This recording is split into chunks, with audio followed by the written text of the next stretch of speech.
Welcome back to LEGO by the Book. Today I'm going to be building 3 sets from the LEGO Ninjago Masters of Spinjitzu series. We have set number 30294, the Crowler Dragon. We have set number 70612, the Vermillion Attack. And we have set number 40591, the Cryptarium Prison Outbreak. So they're all from the Ninjago's Masters of Spinjitzu, but they're all very different in their design and nature, and I'm really looking forward to building these and seeing how they come out. So I'm going to start with the little bagged one.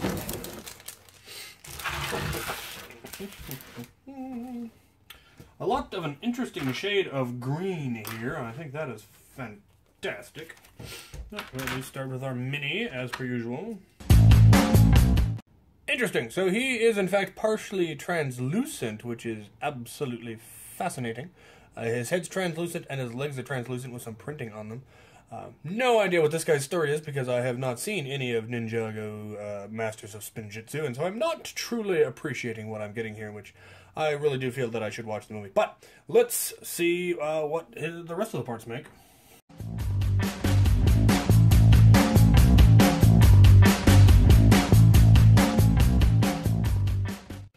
Well, the rest of it makes the dragon, a neat brick-built dragon with swords for wings and a spiky tail. Very cool. He's got horns. And, of course, a couple of spare parts that I think could be integrated in quite nicely, so I'm going to go ahead and do so. And we also got an extra of the mask for the mini, which is really cool because I don't think I actually had any of these in this color, and now I've got 2. It's the dark blue. And we'll give him the... We also got an extra horn spike-looking thing, so we'll give it to him as a weapon.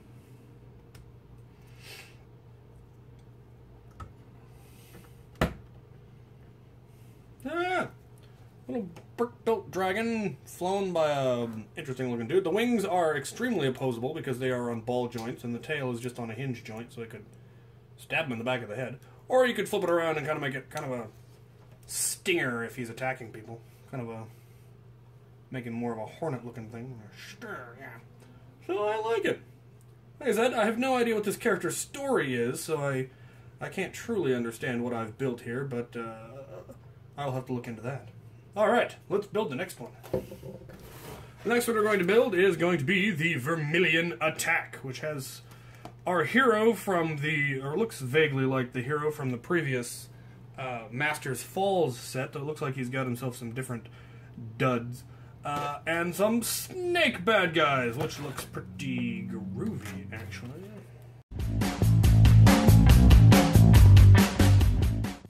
No, I don't think this is the same guy, actually. He's got slightly different funky hair, and this one's got a scar, which I don't remember the previous one having. He might have. I could check. But, first thing we do is build our intrepid hero, and what I particularly find nice about this is, in this case, our intrepid hero is Alright, so the first thing we build is our intrepid hero, which I actually don't think is the same one from the previous set, because I think he's got different hair and a scar that I don't remember the other one having. He is also depicted as being left-handed in the instructions, which I appreciate greatly, so let's see what he's going to be up against.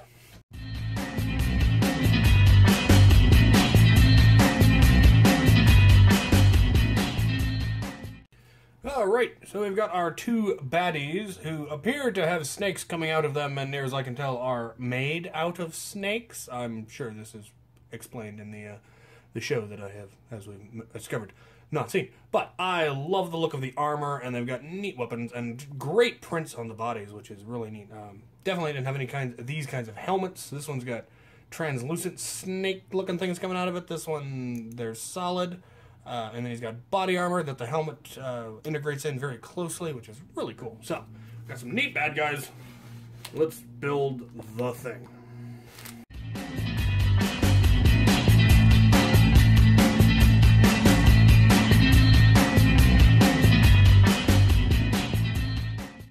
Alright, well there's the final product. It looks like some kind of a weird geodesic egg thing on top of a tree. Not sure what the chainsaw handle blade looking thing with this weird hand claw thing. Looks like it would go on a minifigure's hand. It would make a lovely weapon. And it does have an action feature. It's got a little dial on the side here that when you push it up, the top pops out and the snakes are revealed. Oh god, snakes everywhere. Which I did not have anything even remotely resembling this geodesic snake thing, so that's really cool. Came with 5 of the little snakes altogether, but they only told you to put 2 inside. No idea why. And of course, a couple of spare parts. Another one of those masks. So apparently whoever is packing the mask is just giving them away. You can definitely find a place for this little piece. You can just put it right there.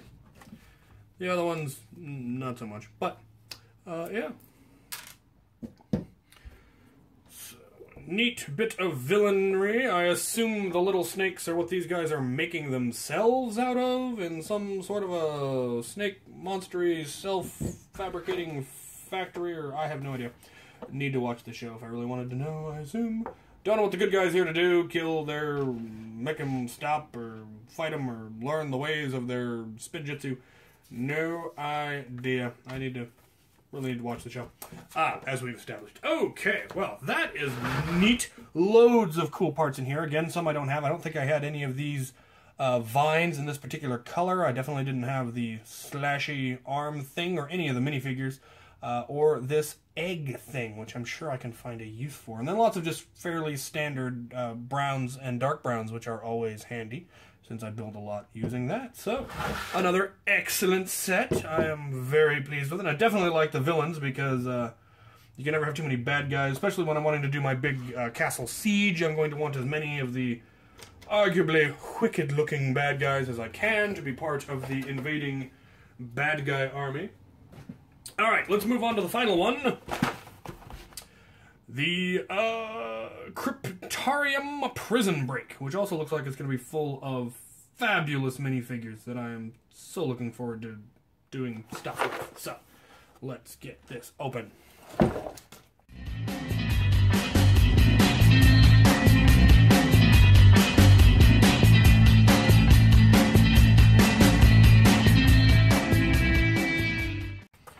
Alright, well, the first 3 figures we have a ninja of some description. He's got a sword holder on his back, which is really cool, and 1 sword. I assume he's part of the guards. We then have what is quite clearly a prison guard with his coffee mug. And what would appear to be a robot who is a prisoner. At least I assume that's what that's supposed to be. I don't know why he has a weapon, but this is a prison break, so I suppose that does make sense. Okay.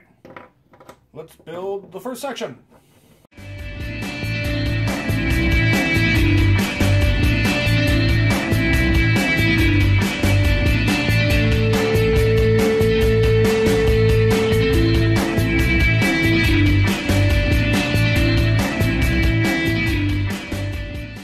We got more figures, and this guy has the greatest helmet I have ever seen in LEGO. It's fantastic, it's samurai style, it's got the face mask that is actually removable, and additional decoration. Then we also have a pirate with a ponytail, and he's got a peg leg and a brown hand, and I don't quite understand the brown hand as opposed to, say, a hook. Once again, probably explained in the TV show that I need to watch, so that's a thing. Okay. On with the set.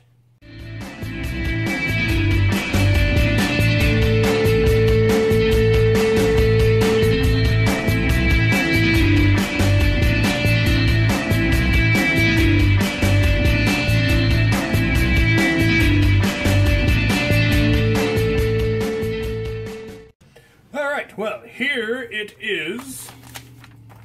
The prison breakout. And it's got a whole bunch of nifty action features that I think are actually really cool, because I'm easily amused by gimmicky action features.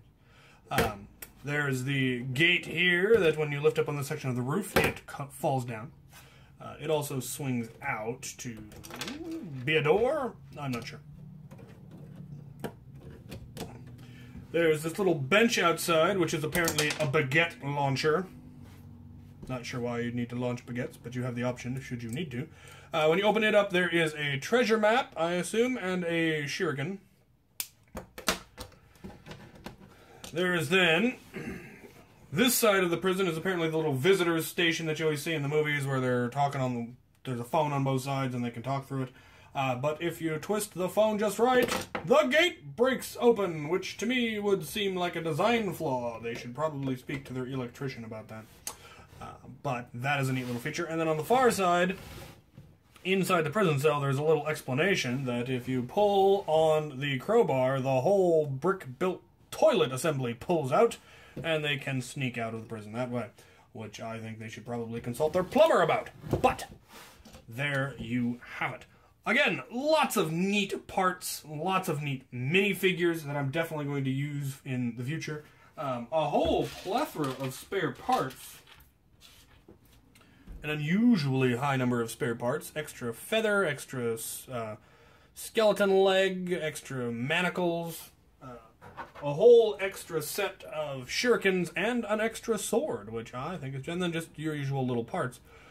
Which I think is a really neat collection of spare parts there. So, spare parts abound from all of these sets.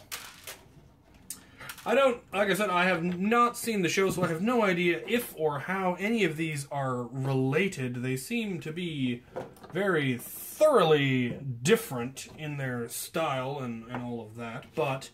I assume it's a TV show, and so who knows where it could go here and yon and back and forth and all sorts of niftiness. So I think they're all very cool, and I'm definitely going to try to integrate a lot of it into stuff that I build.